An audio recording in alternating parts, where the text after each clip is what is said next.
Now, good afternoon, everyone. We stopped last week after credit risks, and you will remember that we distinguish and differentiate between two types of credit risk.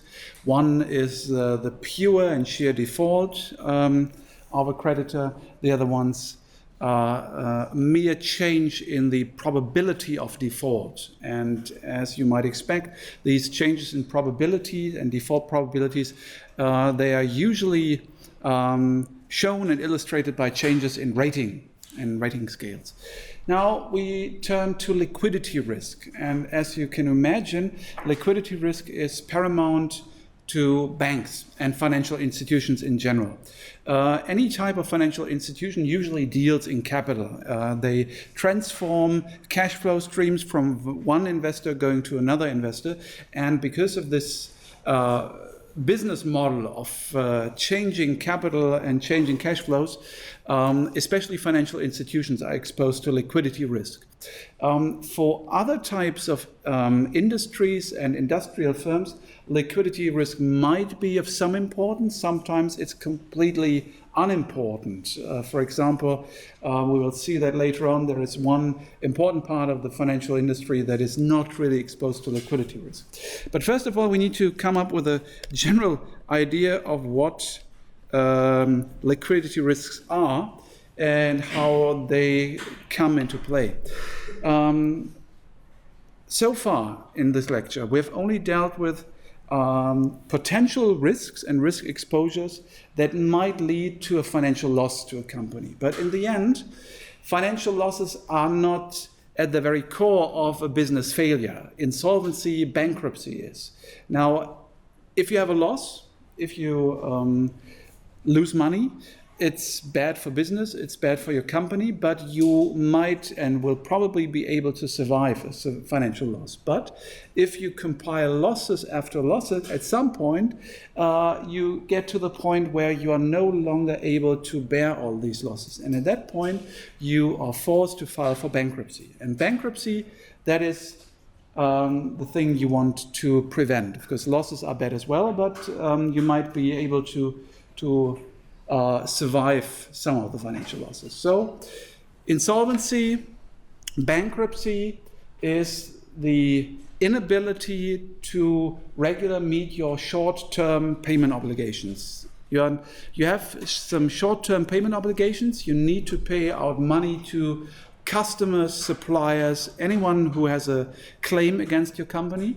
And in the short run, you are not able to pay up to these claims. In that case, in any legal system, I would guess, you're forced to file for bankruptcy, and failing to do so will get you into penal trouble. You will be liable under penal law, and in German we call this Insolvenzverschleppung. So you're committing bankruptcy fraud. Why is this punishable under law?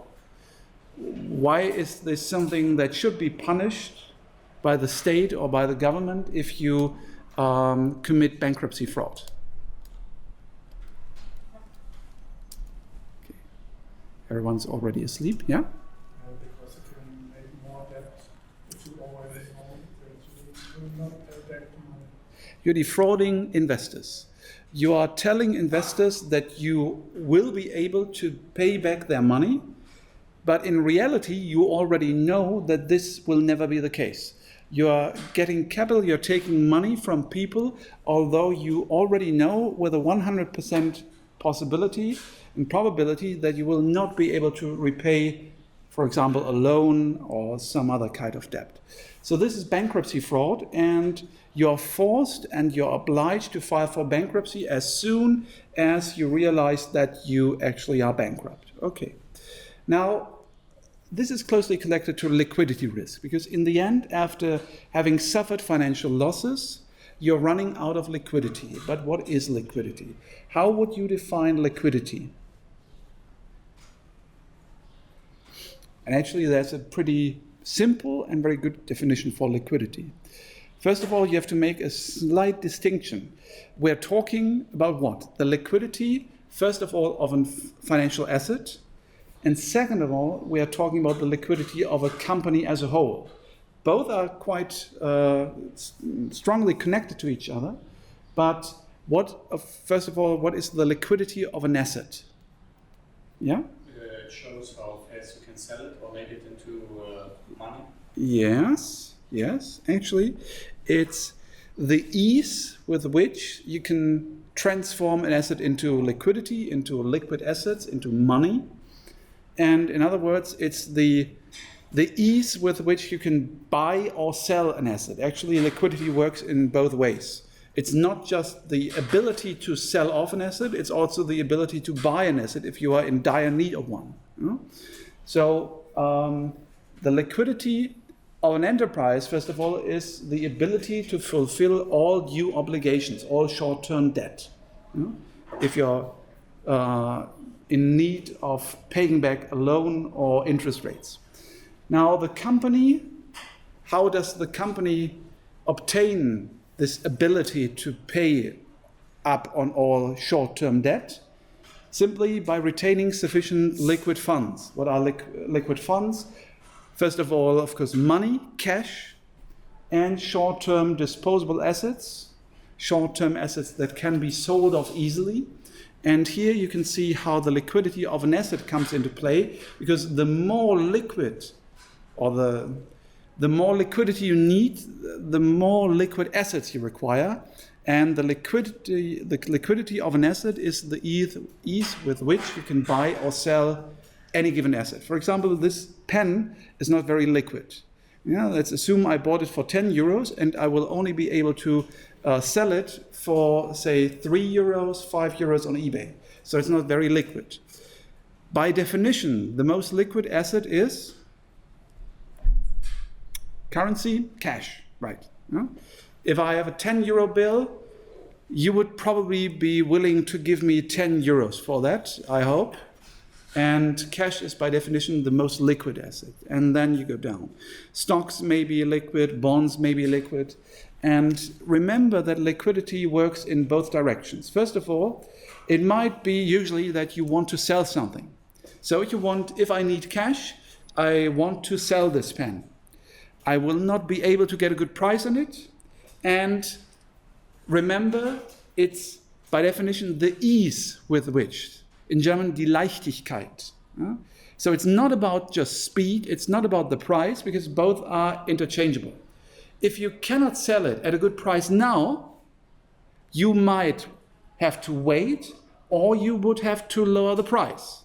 So both work into the same direction. You can either just wait, or you can lower your price expectation. So the ease with which you can buy or sell an asset means you can either go for a quick sell at a lower price, or you have to wait. If you can sell something very quickly at a good price, it's very liquid. And liquidity works in both directions. First of all, usually it's about selling off an asset. But sometimes it's also about buying an asset. Can you imagine a situation in which you are in need of an asset and you need to quickly buy an asset at a good price?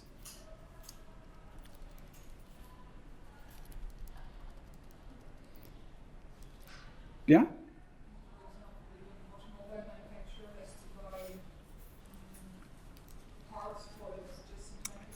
Yes, in industrial firms in which usually in the production process you need some type of resource, some type of commodity. That is a good example, although I would assume this will never happen in real life. Because I don't think any company, it has to be a very special production process, in which you cannot substitute any of the resources and the raw materials, and also it would mean you have just-in-time delivery, and suddenly some supplier drops out completely, and you cannot substitute materials and or suppliers.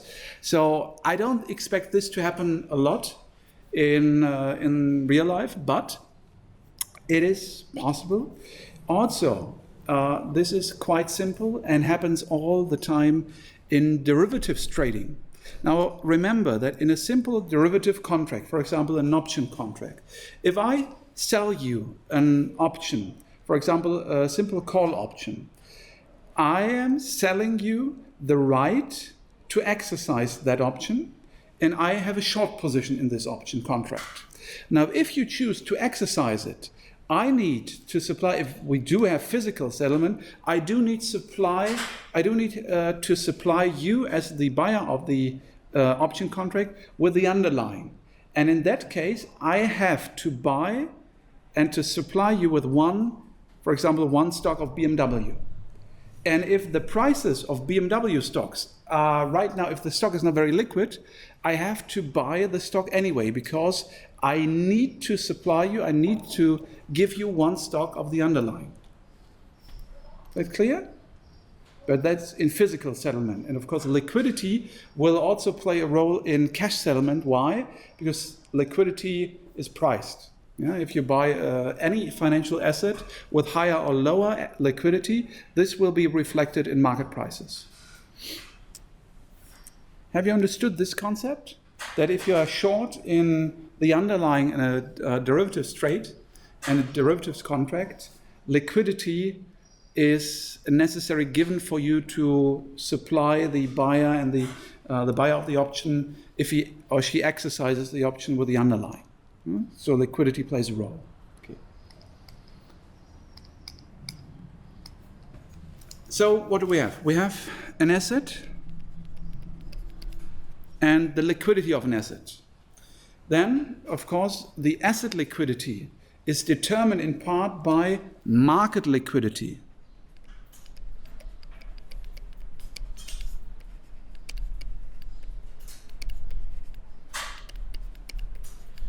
Now, market liquidity, just like a market index, a market price simply reflects the liquidity of the overall market. It might be that some assets are quite liquid, whereas overall market liquidity, average market liquidity is high or low. Okay. And then, of course, if you have enough liquid assets, or if you don't have liquid assets, you can buy and sell your assets, and this will impact your company's liquidity. And in the end, if you don't have enough liquidity, you will be committing bankruptcy fraud, delay in filing for insolvency. In German, it's Insolvenzverschleppung. So this is actually punishable under law. Okay. And I might have mentioned this. It's how shall I put this?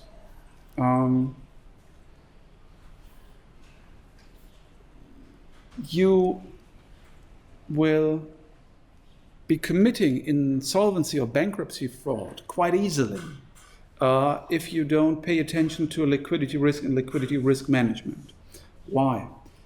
In many cases, this is not a discrete situation in which you have to distinguish between the company is flooded with liquidity and suddenly you don't have a penny, but it will be a continuous process from you have enough liquidity, a little less liquidity, you're almost bankrupt. At some point, a few people might argue that you're already bankrupt, and then you definitely have too little liquidity.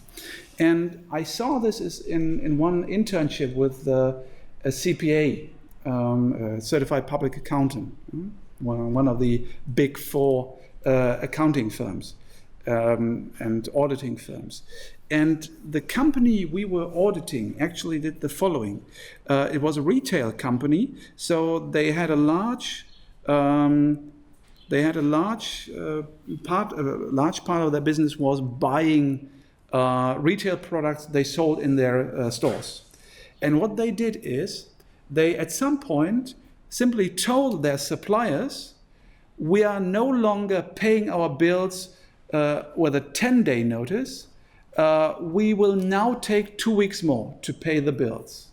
And if you suddenly tell your suppliers, those companies that are expecting you to pay up on your bills, if you suddenly tell your suppliers, oh, we will now take 2 weeks longer to pay our bills, this doesn't sound much, but actually it is already bankruptcy fraud. If you simply tell your suppliers, okay, we'll now take additional 2 weeks to pay our bills, Because if the suppliers tell you you have to pay within 10 days, and now you say, okay, we'll take 24 days, and they are in no position to argue and to negotiate with this with you, then this is nothing else than bankruptcy fraud. And again, this is not a situation in which you suddenly realize, oh, I'm completely in debt, but it's a continuous process. And sometimes this is a case for the courts to decide on. Okay. So what is liquidity risk? Liquidity risk is, of course, the risk that a company has insufficient liquid funds to settle all short-term liabilities. And also, there are two ways how you can run out of liquidity. First situation is you have a large outflow of liquid assets from the company, so that servicing of liabilities that are due is questionable. So too much money is going out the company. The second probability and the second potential risk to your company could be that even if you have enough liquid funds and they remain unchanged, the maturity of liabilities might change. And suddenly you are forced to pay back more liabilities than you expected. And this simply means that you do need to have a good asset liability management, that you have enough liquid assets, but you also manage your liabilities. Can you imagine a situation in which suddenly the liabilities and the maturity structure of your liabilities changes? And even your liabilities increase unexpectedly. Could also happen. When you think of a financial institution,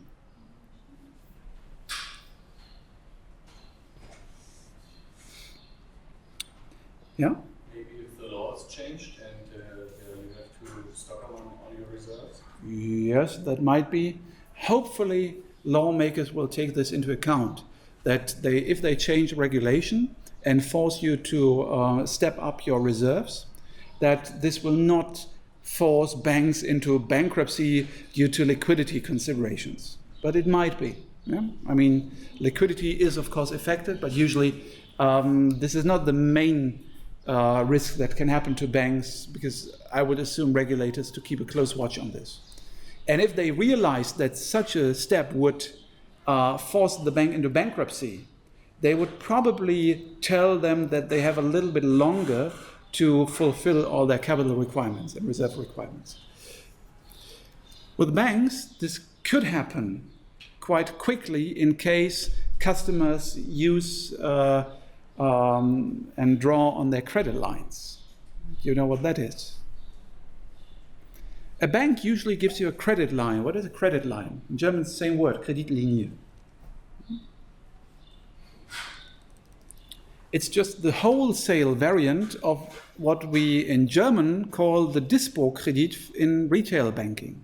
Yeah, a credit line is just the promise to a customer that he or she could get a credit, he or she could get a loan, short-term loan, at a fixed interest rate if the customer needs it. Yeah, it's not a loan that you agree on a special occasion. It's just a credit line that you agree with your customer on, and you tell them, okay, we are granting you a credit line of, say, 1 million euros. And if, for example, Daimler, if BMW, they are in extremely short and quick need of cash, they can simply draw on their credit line, and they don't need to go to the bank and agree on a new loan. They simply use their credit line.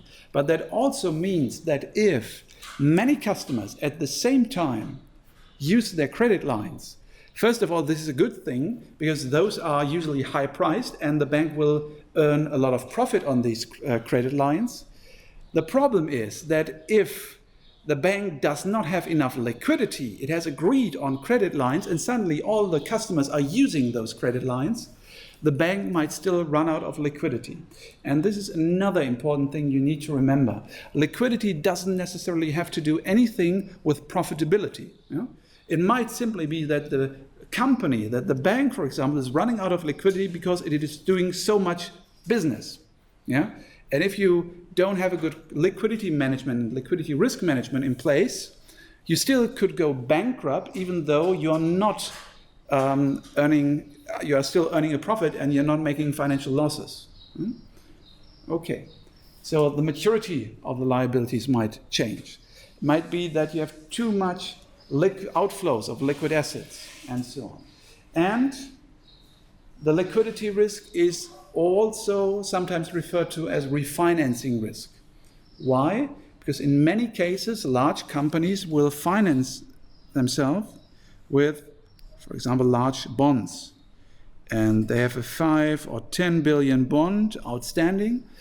They sold the bond, they get 5 million of capital, debt, and at some point, you need to refinance this. It is highly unlikely that at this point you realize, oh, I have enough equity, I have enough cash, I don't need another 5 billion loan or 5 million of debt, but usually at this point you need a refinancing opportunity. And if something has changed in the market, refinancing opportunities will have changed as well. For companies, there is only one situation in which refinancing was a problem. That was during and after the financial crisis. At that point, the bond markets were down and it was more difficult to get additional debt. But this was, of course, a huge problem in the financing of sovereigns and in the market for sovereign bonds for Greece during the Euro crisis, because it works the same way with sovereign governments. They do the same, and to finance public debt, they issue government bonds, sovereign bonds. Even not just with 5 billion, but usually 50, 100 billion, and even more. And if a government bond matures, the government has to go to the sovereign bond market and issue a new one. And at that point, at the height of the Euro crisis, Greece, for example, was no longer able to place bonds. No one was willing to buy the sovereign bonds of Greece. This is why the Eurozone and the Monetary Fund had to step in and to grant Greece additional sources of financing, because they were not able to place their bonds at that time. So the problem isn't that the government is running out of money because they're spending so much money. The problem is that they usually issue government bonds. They have a certain maturity, 10, 15, 20, 30 years. And at that point, they had to repay the bonds that were issued 20, 30 years earlier. But they also had to issue new bonds to get fresh capital. And there you can see that this is not just the risk that you have too little liquid assets, but this liquidity risk is just refinancing risk. You need a refinancing opportunity. Okay. For bank, yeah. In the case of Greece, when they finally announced that they're going to rescue Greece, a lot of sovereign bonds were sold at a high profit rate, around 20%, I think. And the people that bought them will, in 20 years, get a lot of interest. This is already taken into consideration for the future governments of Greece, or do they just let it slide and everything will be fine? I didn't really get the question. Could you repeat this? Yeah. Now, as I understand the current situation, I think Greece was already able to place new bonds now. Now what happened is the IMF and the Eurozone, they stepped in. They tried to stabilize tried to stabilize Greek government bonds by, of course, buying government bonds. That's something different done by the European Central Bank. But they also granted Greece additional loans, and they gave fresh capital to Greece. So they no longer for a time had to go to bond markets to place sovereign bonds. That lowered the interest rates that market participants were expecting to be paid on Greek government bonds. So that lowered the yields. And at some point, the yield to maturity on Greek government bonds was again low enough for the Greek government to place new bonds. I think they've now returned to the bond market, because nowadays the interest rates they have to pay are low enough to place bonds. At that time, I think the yield to maturity on Greek government bond was way up 15, 18%. And the government was not able and not willing to issue new bonds with a 15 or 18% coupon. That would have been ridiculously high. So they have now returned to the bond markets again. But does this answer your question? Yes, I was wondering how they are going to repay the 15 or 18%. No. At some point, again, it works like this. They, for example, also the German government issued bonds 20, 30 years ago with a 6% coupon. Now with this 6% coupon bond, this one, for example, matures, or this one matured 3 years ago. Back then, at the height of the euro crisis, the Greek government would have had to pay a 16, 18% coupon for investors to be interested in its bonds. Because quite frankly, the prices of these bonds were so low that in fact, for example, we would assume that this is a bond that has a notional value of 100 and the price was, I would say, would be 108. Yeah? If we only have one, this is a bad example, but let's assume this is a bond, okay, and has a price of 108. Now at that time, the prices were just say 50.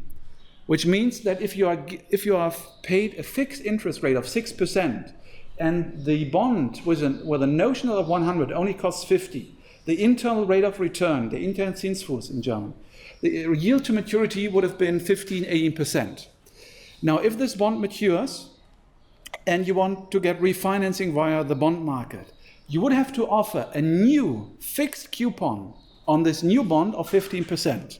And at some point, I don't know, 10, 11% maybe. At some point, the Greek government realized, no, we are not issuing bonds that pay a 15, 18% coupon. So at that point, the Greek government left the bond market, essentially. And it needed financing to come from another source. Nowadays, they've gone back to the bond market, yeah? Because internal rates of return, the yields have decreased a lot. Okay. Now for banks, liquidity risk is of particular importance. Why? Now banks don't do much, yeah? And you realize this every day now when you see that fintechs are attacking banks on all fronts. Banks don't do much. They do risk transformation, they do maturity transformation, and they offer payment services. Now payment services can be done by PayPal and other fintechs as well. Maturity transformation is not as easy as just simple payment transactions. Maturity transformation means that usually in its core business, banks accept short-term debt, deposits, and give out and invest in long-term assets. How is that? If I were to open a bank, you as customers would come to me, you would open a savings account, and you would give me your deposits. So I will have deposits as a source of financing on my liability side of my asset, of my balance sheet. And what would I do? I would use the short-term debt and invest in long-term assets. And those long-term assets are, for example, mortgage loans. So you would give me your money. Currently, I would be paying 0% on your deposits. And I would be offering you a mortgage loan for, say, 1.5%. And the difference in interest rates, this is where I, as a bank, would make a profit. Yeah? And the idea is, of course, that I would get, let me just delete this here. The idea is, of course, that, for example, I would have 10 depositors, or 8. These are short-term debt, and I would invest it in a long-term asset with, say, 2%. Now these all, they say, earn 0.5%, and at some point someone else comes in, this person leaves its money, his or her money on the bank account, someone else comes back, and so on. But in summary, this would be 100, and this would be 100. And simply by transforming the maturities of all those payments, I'm earning a profit. Now, the essential assumption you need for this to work is that depositors, although this is very short-term debt, depositors tend to leave their capital at the bank for a longer period than the maturity of the deposits would make us believe so. So, is everything fine? Yes and no. In normal times, this works. This is how banks earn a profit. They simply use the short-term deposits of customers. They finance their loans with deposits, the loans they are giving out to customers.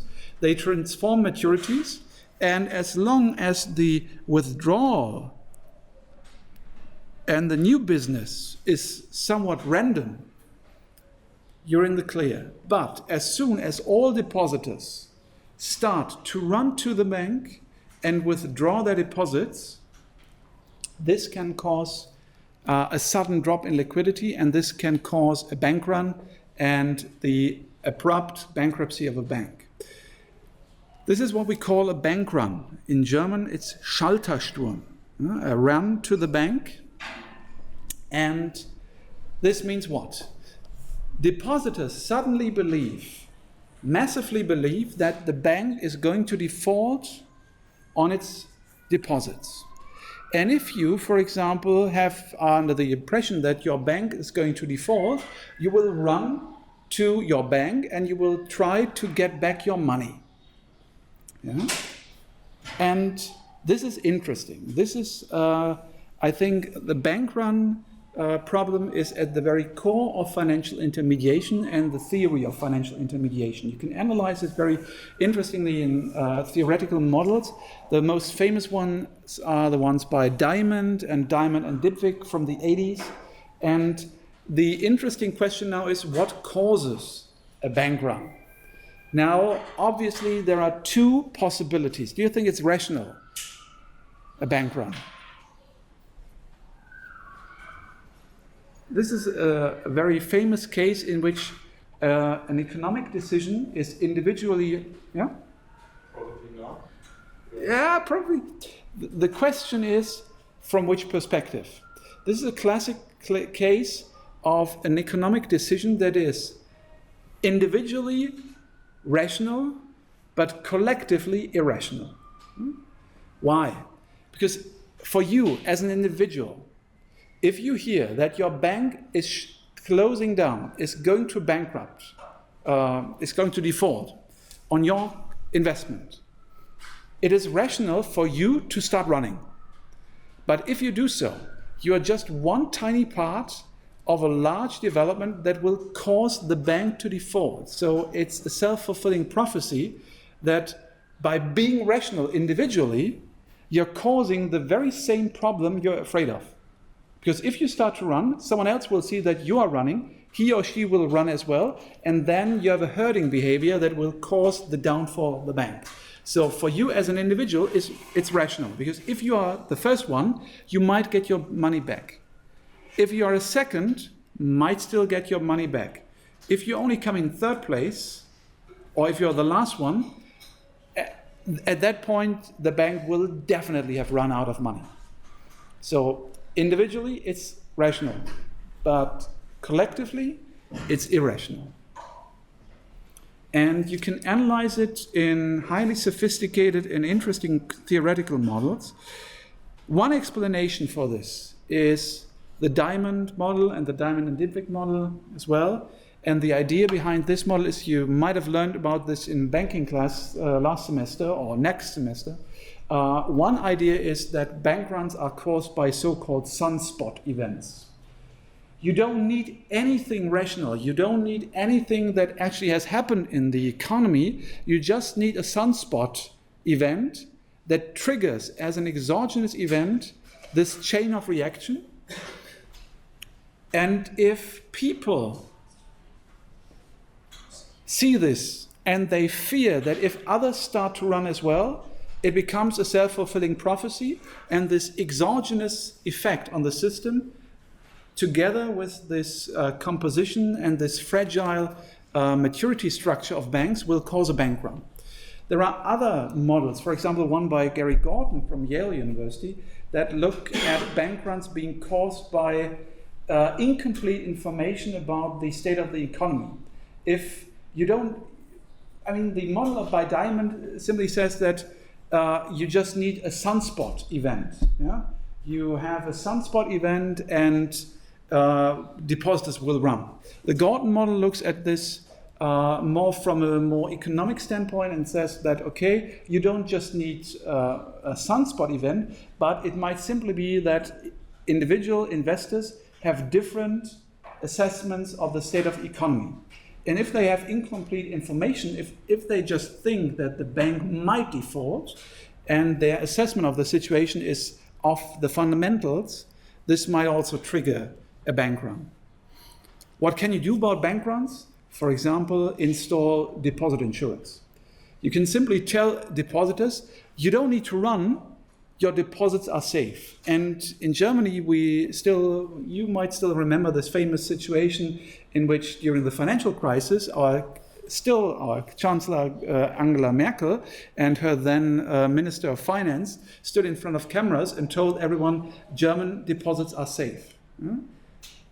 The German government guarantees all deposits.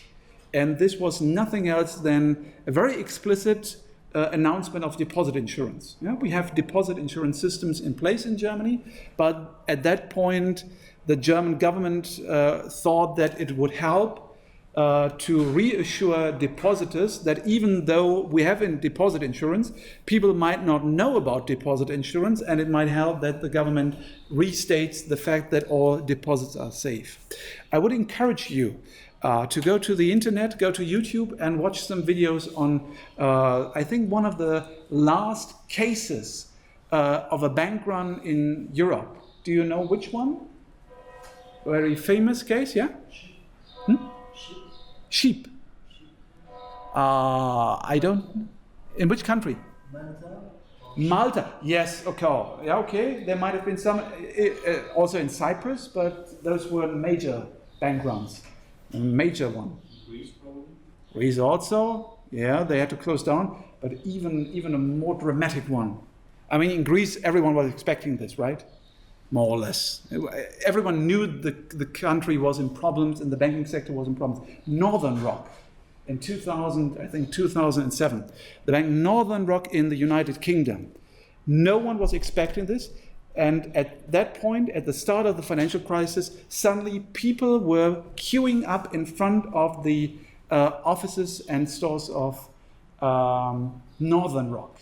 And you can go to YouTube and watch some videos from the BBC when they reported on this bank run. And I think it's very instructive to see this because they have some interviews and they say the reporters, the BBC reporters are telling depositors in those videos, those kinds, you might have heard the Chancellor of the Exchequer has said that all deposits are safe. But don't you think you can go home now? Your deposits are safe and are guaranteed by the Bank of England. And the people say, oh, it's safe? No, that's what they call. One customer says, oh, yeah, but I'm staying here. The deposits are safe. Well, that's what they said about the Titanic either. All right? So it's about psychology. You can even tell people your deposits are safe. They will still go to the bank and they will try to get their money back. And this is a bank run. And a bank run constitutes the major source and the most critical event for a bank and the most important source of liquidity risk when it comes to banking. Now, for insurance companies, liquidity risk usually plays a minor role. Why? There is something like an insurance run. You can theoretically construct a case in which you have an insurance run. What could an insurance run be? Be creative. What could an insurance run be? It is a scenario in which an insurance company is facing bankruptcy and suddenly all the customers run to the insurance company and they do what? For a life insurance company, they might want to try to get their money back out of the life insurance policies. For non-life policies, If you have a car insurance, you can simply cancel your insurance policy and go to another company. So you can see that this doesn't really make too much sense. Usually in life insurance, all your claims are insured, and even if the company goes bankrupt, there are certain mechanisms and legal constraints that make it quite impossible for the company to default on life insurance policies.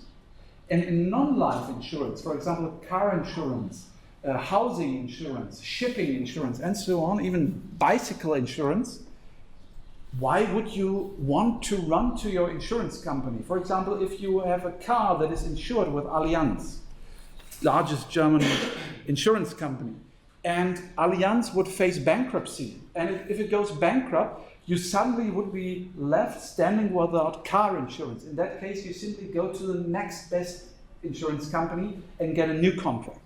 So there are only few cases in which you actually had an insurance run. There is one famous incident in Australia, and you have to go to Australia to find such a case. In Australia, there was an insurance run. And you know what happened? All the other competitors were celebrating. There was no effect on the insurance sector as a whole or any systemic effect. Why? Because in fact, the insurance company that went bankrupt was so aggressively attacking all other competitors with such low prices and premiums, all the competitors were actually happy that this company went bankrupt because all the customers now came back to their old insurance companies. And in that case, just the business and the market shares are redistributed among the remaining competitors. Actually, the same with reinsurance. I still remember one executive of one of the largest reinsurance companies telling regulators in a formal meeting what should happen if we default, especially in reinsurance. Some primary insurers, some insurance companies would be left without reinsurance. Not a single euro would be lost at that moment, and all those other insurance companies would simply go out to the market and find new reinsurance contracts. So it's different with insurance companies. And if there is not such a risk of an insurance run, there is also another reason why liquidity risk is not so important for insurance companies. Why? With a bank usually has a hard time to forecast cash flow, inflows and outflows. You might have a new business, suddenly people come to you and buy a house and need a loan. Suddenly people withdraw their deposits, so there is much volatility in your assets and your liabilities. With an insurance company, you are selling products, you are selling insurance contracts. And with each and every insurance contract, you know that the premiums, the cash flows that come into the company, they are fixed, they are not stochastic, and they can be forecasted quite well. The only situation in which you have a problem is if a customer defaults. But what happens if you don't pay your premiums? The company is no longer obliged legally to pay any damage, any indemnities. So if there is not a premium payment, there cannot be a financial loss to the insurance company. So because of the steady inflow of cash premiums, liquidity risk is lower for insurance companies. Of course, insurance companies still need to look at asset and liability management, because otherwise, if they don't manage liquidity, they will have higher profits or higher losses anyway. But they will not go bankrupt as easily as a bank could. Okay. Now, remember, the liquidity of an asset is closely related to market liquidity. Market liquidity is now the ease at which an asset can be bought or sold without the transaction having any influence on the market price of the asset. This is a fine distinction between the liquidity of a single asset and market liquidity. If, for example, you were to buy up all the stocks outstanding of Apple, you will probably have an impact on overall market prices. But if this is not the case, the market is quite liquid. Ideally, an asset can be purchased or sold at its fair market value immediately and without affecting the market price. If, on the other hand, a security is not liquid, the seller must either accept a price reduction or wait for a certain time.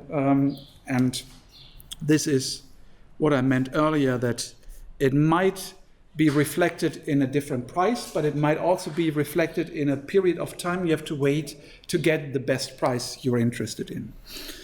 Next, if you have an asset, what is the easiest way to assess the liquidity of this asset? The best proxy for liquidity. If, for example, you have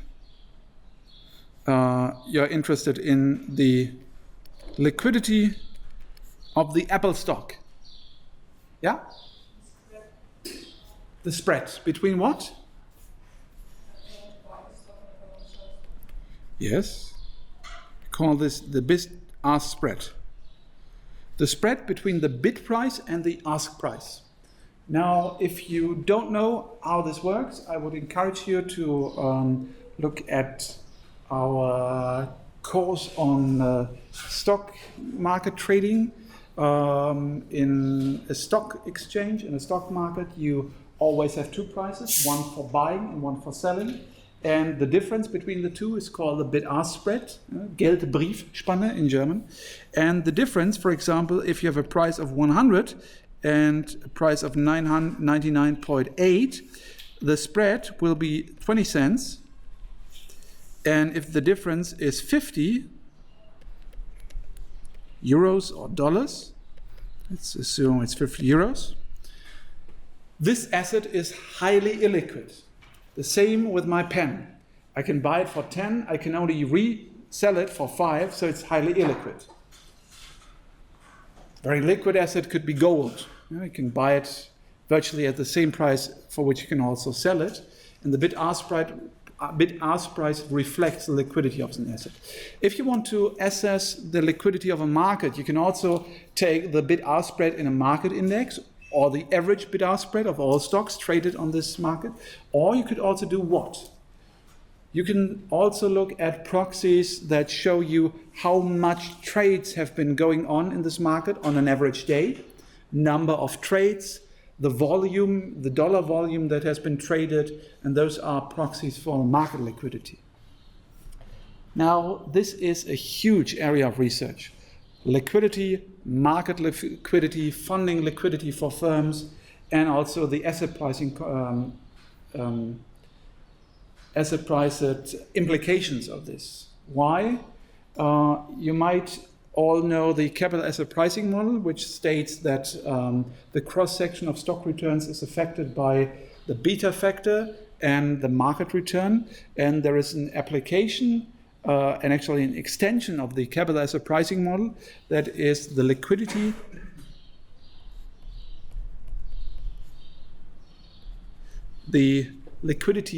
capital asset pricing model, liquidity adjusted capital asset pricing model by Acharya, Viral Acharya from the New York University, and Acharya Pedersen, Lasse Pedersen, who's also at NYU, but I think he's currently at Copenhagen Business School. The Acharya Pedersen model in the Journal of Financial Economics from 2005 or 2006 extends the capital asset pricing model by including a liquidity factor. And they show that in a market like, especially the stock market, what? Stock prices reflect the liquidity of an asset. And the higher the liquidity of an asset is, the higher its price will be, and you will include this in your expected return. Why? Because if you buy something and you know yet that you cannot sell it at a good price, you need to take this missing liquidity into consideration when making your price expectation and your idea on your price. So liquidity is actually priced in the cross-section of stock returns and bonds as well. It's a little tricky when it comes to derivatives, but for stocks at least, the Acharya Pedersen model shows that liquidity is priced in the cross-section of returns. Okay. On this slide here, you can see market liquidity in practice. Actually, this is not just market liquidity, but individual liquidity. This is the bid-ask spread of Deutsche Bank, the stock of Deutsche Bank, and you can see that in euros it was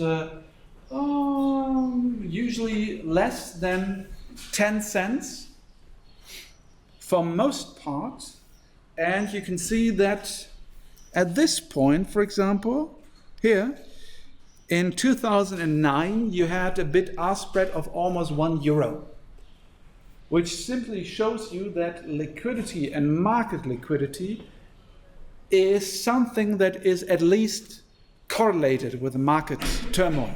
Yeah? If markets go down, usually liquidity will go down as well, and liquidity dries up. And it's no surprise that actually during this time here, during the financial crisis, you see more volatility in the bid-ask spread of the stock of Deutsche Bank. This is the relative bid-ask spread as a percent of the overall stock price, and you can again see that the relative bid-ask spread was almost 3% of the stock price during the financial crisis, and afterwards it went back to 0.3, 0.5%. And this is just for 2008, and again you can see almost €1 in difference between the bid and the ask price. Okay. Now, to understand this, one would need to have a closer look at the Acharya-Pedersen model. The liquidity risk of a company, the enterprise is not a very good translation here, actually, it's of a company stock, and market liquidity, they are directly connected with each other via this liquidity adjusted capital asset pricing model. And usually a decline in the liquidity of assets and securities can increase the company's liquidity risk or trigger illiquidity. And of course, not just the liquidity of one asset, but also the market liquidity will have an impact on the individual liquidity of assets and thus on the liquidity of the firm. Which simply means that if you do liquidity risk management, you will need to have not just a look at the liquidity of your assets you hold, but also you need to forecast the liquidity of the overall market. For example, you don't need to know about the liquidity of your individual assets. If, for example, you see you have a large investment in the market for, in the credit derivatives market, and during the financial crisis, you could see that credit derivatives were becoming more and more illiquid. You just see that you will get into problems. You know? If you have high investments in sovereign bonds, and suddenly liquidity in the sovereign bond market dries up, again, market liquidity will force down your individual assets liquidity and cause a liquidity risk for you as a company. Okay. Any questions concerning this? Yeah. Were experts aware of the liquidity drying up, for example, before the Greece incident? Before the Greece, in the case of Greece, I would assume that this was not such a big surprise. This was simply the final result of less and less investors being interested in buying Greek sovereign bonds. This was not a sudden event. In contrast, what happened during the financial crisis was that we didn't see a bank run in the traditional sense, but we saw a run on repo in the interbank market, a run on repurchase agreements. So these were more or less financing tools that banks used with each others, and they did repurchase agreements. So this is part of securities lending. In German it's Wertpapierleihe und Wertpapierleihgeschäfte.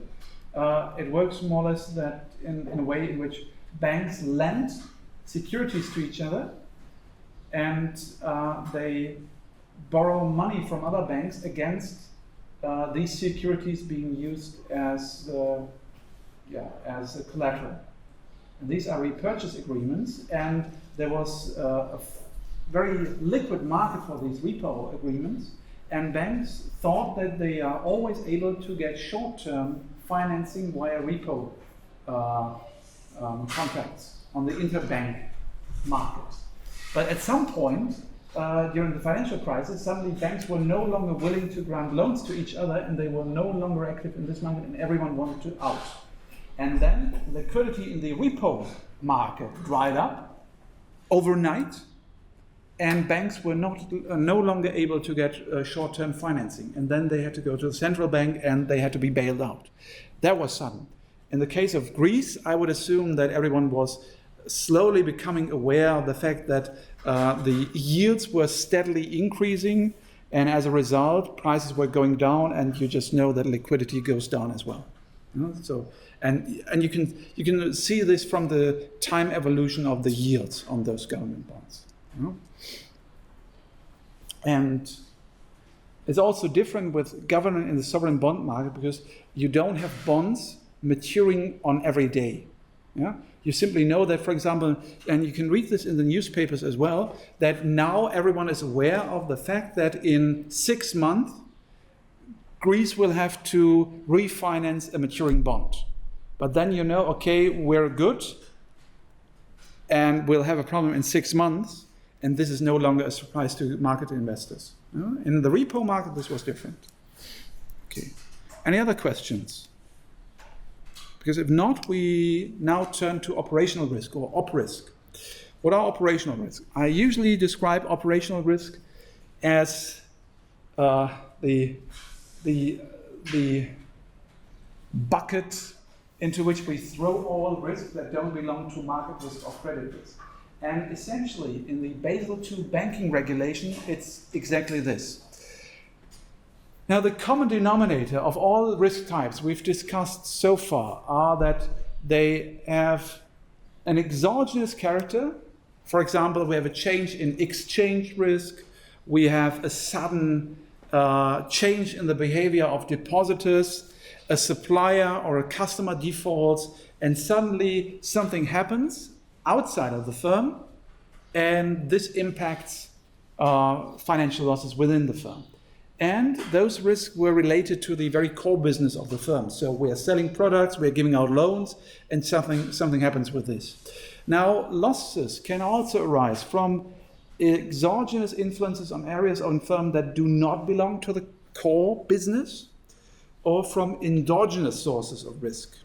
For example, the own employees, internal processes, the IT might go down, and these are risks that arise within the firm and not from an exogenous change in market prices. And this is what essentially defines operational risk. In the first case, we have an exogenous event that is not related to the business itself, but that might still impact it. What is this? For example, let's assume we have this lecture hall, and again, if the projector falls down, or if we have a storm and suddenly the window break and you are hurt, this is operational risk. We have an exogenous natural catastrophe or something else that happens, and it impacts our company, and it's not related to our core business. Now, we can usually monitor it. We can, if we realize that we have this operational risk, we can try to prevent it. And in many cases, it can only be monitored and controlled. In many cases and many types of regulation before, I would say 2005, 2006, all these types of risks were simply summarized as residual risk, remaining business risk. In 2007, however, Basel II capital adequacy and capital requirements came into law, at least in the European Union. And Basel II stated that operational risk had to be monitored, and Basel II Accords explicitly defined what operational risks are. Before that, we simply said, okay, we have market risk, we have credit risk, and all other types of risk. Now, Basel II included a definition. And this has also been transformed into German law as part of paragraph 269 of the Solvency Ordnance, a solvency order. Yeah? Solvabilitätsverordnung in German. In English, it translates into operational risk is the risk of losses arising as a result of the inadequacy or failure of internal procedures and systems, people, or as a result of external events. This definition includes legal risks. So you have a huge bucket of different risks that could include a natural catastrophe that hits your company, a company employee that steals from you, the IT system that goes down, internal processes that are not in the right place, for example, a rogue trader, legal risks, Deutsche Bank doing something shady and being forced to pay billions in legal fees and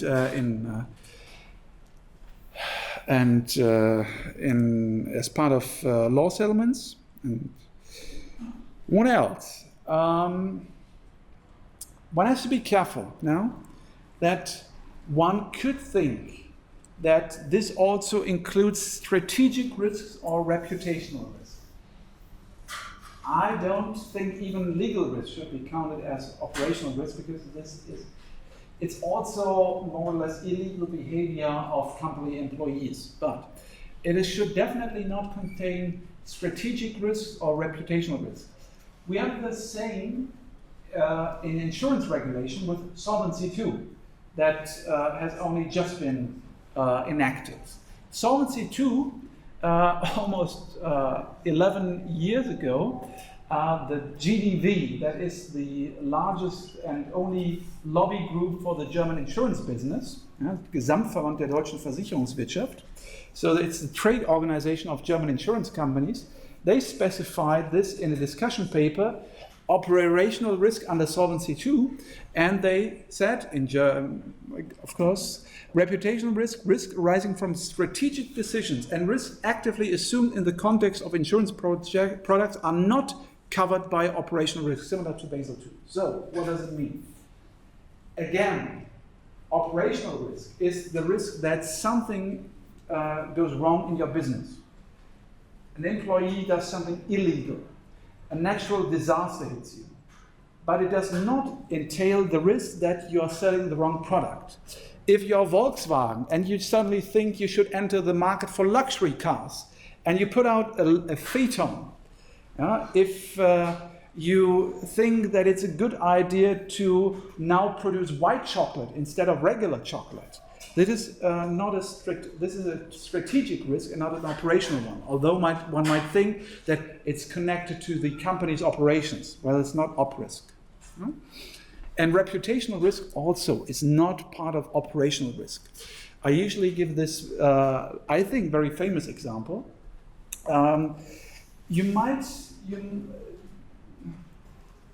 will probably not remember this, but one should always remember this. It's a best example of reputational risk in the insurance business. I'd say maybe 6-7 years ago, Ergo, one of the largest German insurance companies behind Allianz and part of Munich Re, which is the world's largest reinsurance company, Ergo, did a huge rebranding. They combined all their former brands, Hamburg Mannheimer, Victoria, DAS, DKV, and so on, and they chose this name Ergo as the new company's joint single brand.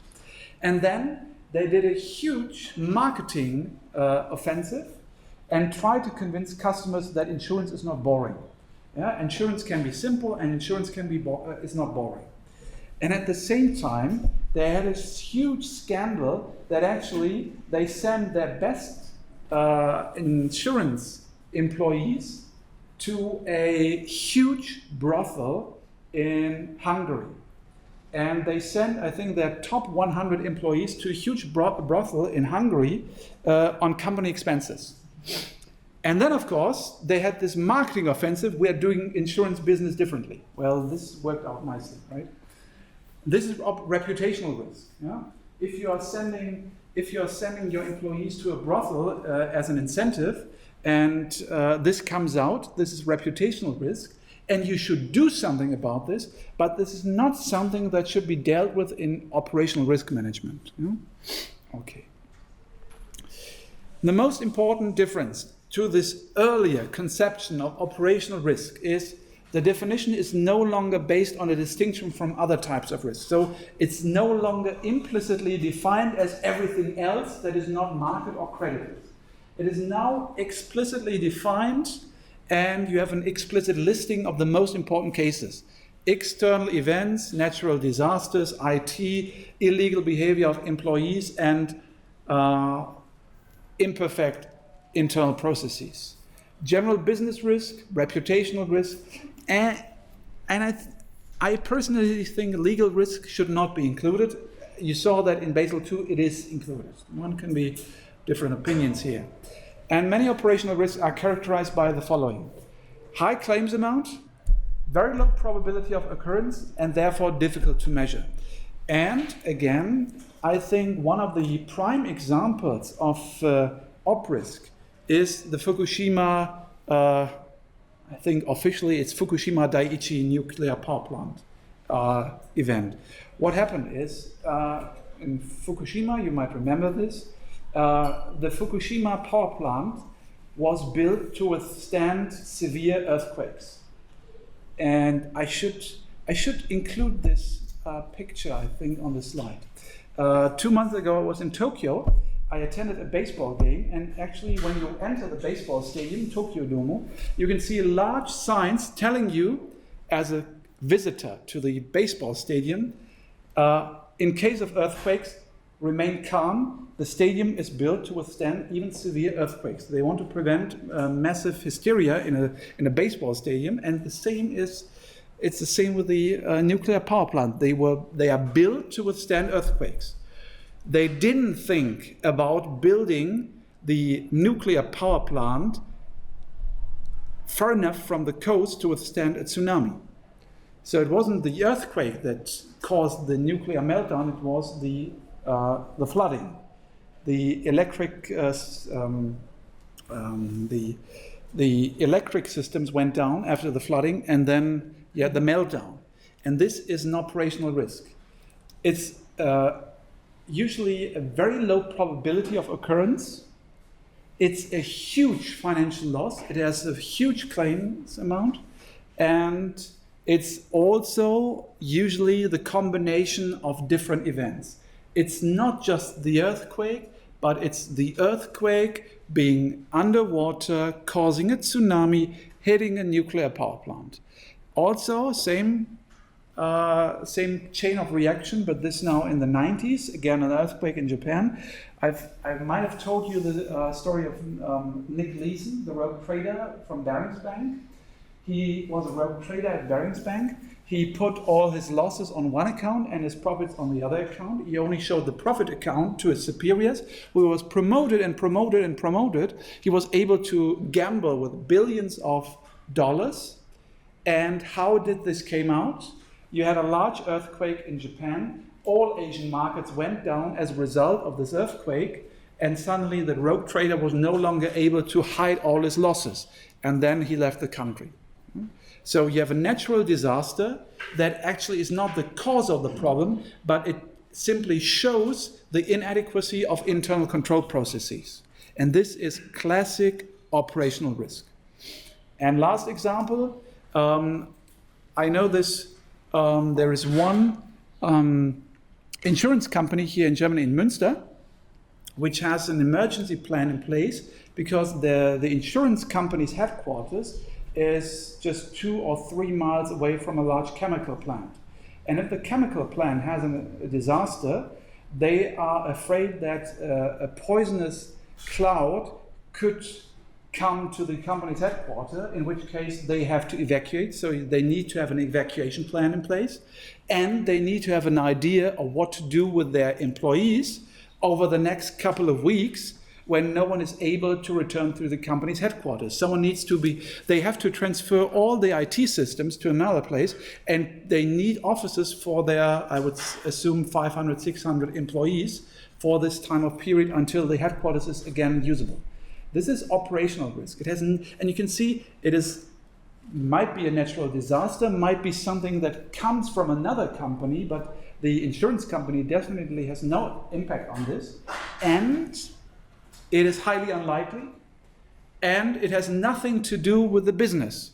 It's not connected to the insurance business. It could also be a company that, for example, the headquarters of the perfume store, they have the same problem. If their headquarters are not usable, they need to put their employees somewhere else, and they have to change the IT systems and service.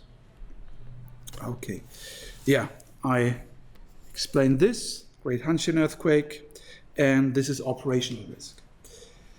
Operational risk, by the way, the methods used to measure and to engage or to handle operational risk, those methods usually come from insurance mathematics. Why? Because usually op risk, those are risks that can be insured. You can insure against operational risk. For example, if you're afraid that a natural disaster hits you, you simply buy insurance. So in order for these measures to accurately measure risk, you will resort to methods from actuarial science, from property and liability and casualty insurance and insurance mathematics. In German, Schadenversicherungsmathematik.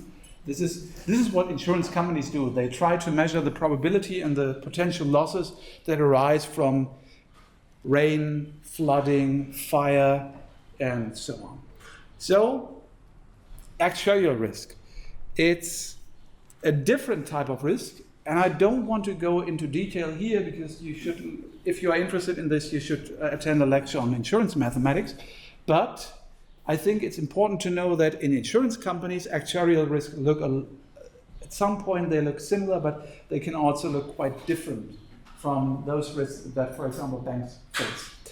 An actuary is an expert in insurance, building society business, or pension provisions that employs mathematical models and methods from actuarial science. Sometimes, usually we call it actuarial science. It not just includes mathematics, but also includes a little bit of insurance economics, accounting, and so on. So actuarial science is everything that is related to coming up with premiums and calculating losses in an insurance company. And actuaries model, assess, and manage risks. As the name suggests, actuarial risks relate to questions of the actuarial modeling of premiums and claims or indemnities. Claim is something a customer has a claim against the insurance company, and if the insurance company assesses and decides that yes, it has to pay out a certain amount of money, it's an indemnity payment. And the insurance company earns a premium. Now, actuaries usually have to pass a special exam.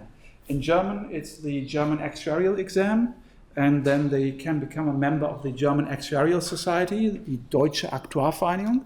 And you show this by, for example, have your name, and then you put a DAV behind that. That means that you are an actuary.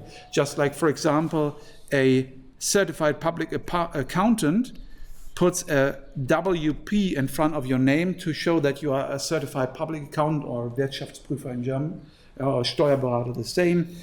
And with the actuaries, it's a DAV.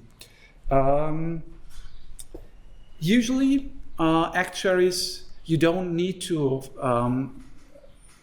pass the exam to work as an actuary, but almost always it's expected of you. And each insurance company needs one executive to be a member of the German Actuarial Science in charge of premium calculation. In German insurance regulation, that's called the verantwortliche Aktuar. It's the executive and responsible actuary of the company. What is actuarial risk then? Actuarial risk describes the probability that a model or assumptions made in the model for the calculation of a risk-adequate insurance premium is not close to reality or delivers false results due to unforeseeable external events. Now, insurance business is actually quite simple when it comes to calculating prices. How would you calculate an insurance premium?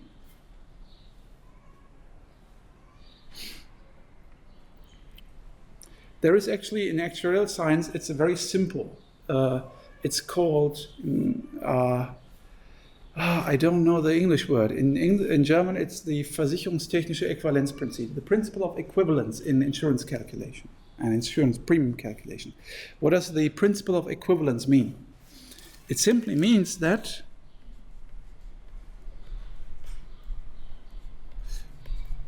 the expected value of your losses have to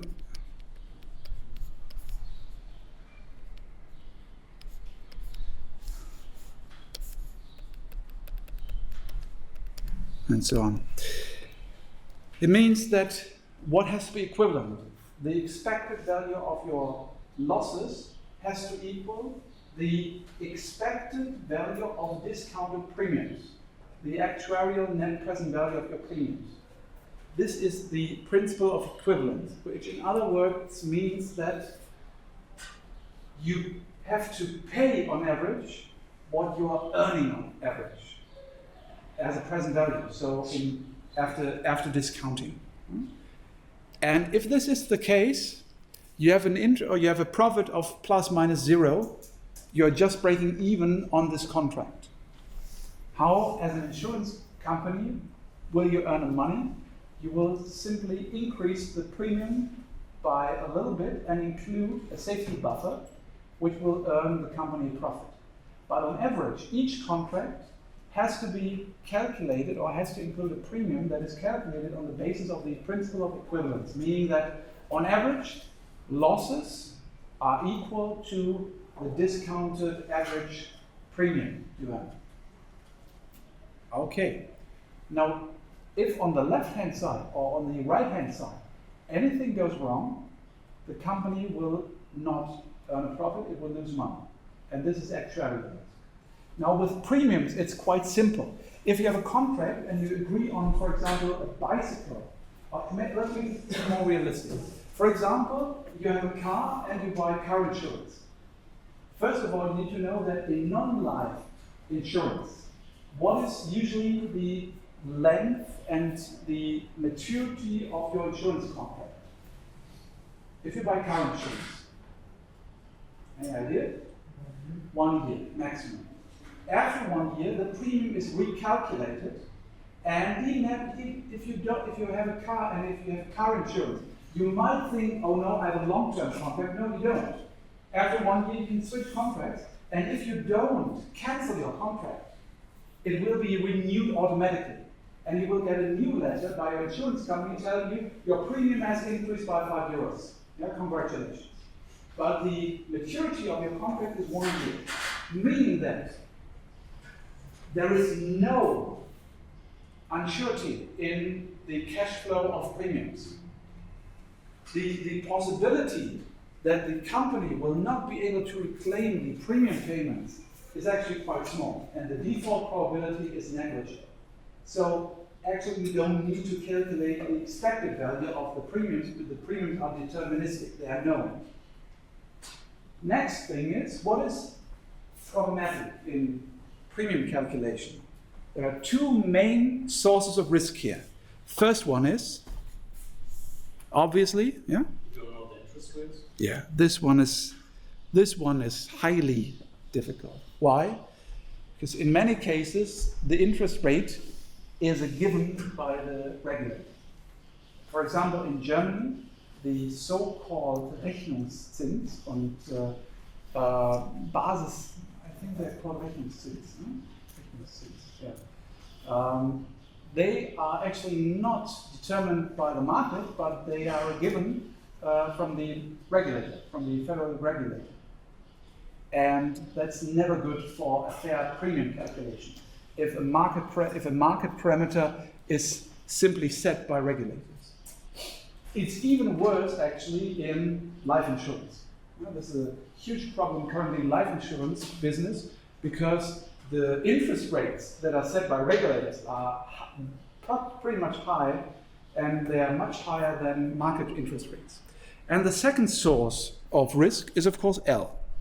the stochastic losses.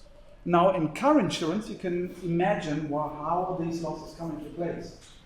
You drive your car into an ocean, you drive your car against a wall, you have an accident, you drive over someone GTA style, and you get higher losses.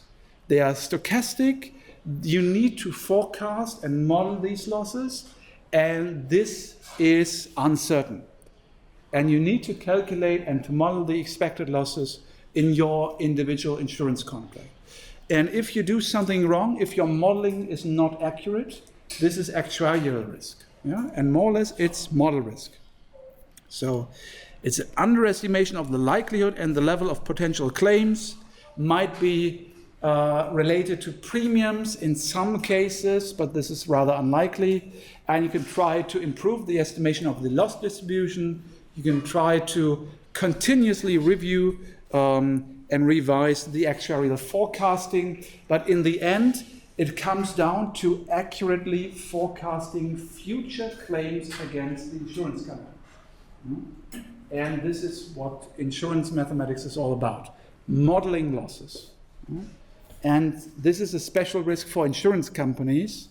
This is something we can deal with in our lectures and classes on insurance mathematics, but here I think it suffices to say that this is very important for insurance companies, not important for industrial firms. Yeah. Now, to what extent could the results in actuarial risk also be relevant for non-insurance companies? I've already given you the answer. All those methods and all those results from actuarial risk and actuarial science can, of course, be applied and extended to the field of operational risk. Now, if, for example, you want to deal with fire risk and flood risk on your own, you could simply try to use those methods an insurance company would use to insure against fire losses or flood losses. Or you could simply go and buy insurance. Okay, now I see that I've run out of time for this, and you've probably seen on our web that we'll have another lecture now, and I would suggest that we just have a 5-minute break and then continue in 5 minutes, if you have no questions. And we'll continue with model risk. Okay, thank you.